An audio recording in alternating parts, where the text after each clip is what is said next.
Waste Management and Earth Overshoot Day. What is biocapacity? The capacity of ecosystems to produce useful biological materials and to absorb waste materials generated by humans using current management schemes and extraction technologies is known as biocapacity. What is an ecological footprint?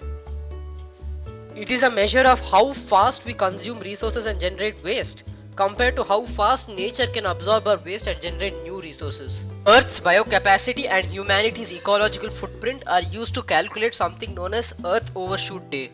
Earth Overshoot Day marks the date when humanity's demand for ecological resources and services in a given year exceeds what Earth can regenerate in that year. For the rest of the year, we are maintaining our ecological deficit by drawing down local resource stocks and accumulating carbon dioxide in the atmosphere. Earth Overshoot Day arrived earlier than ever in the year 2019 when it was calculated to be the 29th of July 2019. From this, we know that the earlier that the Earth Overshoot Day arrives each year, the more concerned we must be for the conservation of the environment.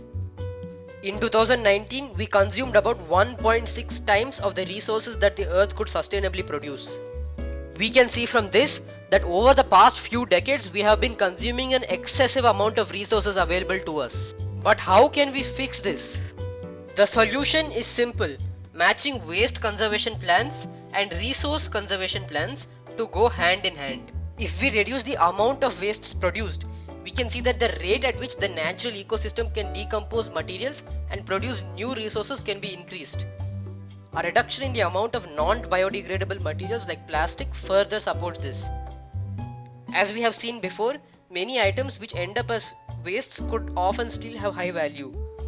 These items, which have already been used as resources, could once again serve a purpose as a secondary resource.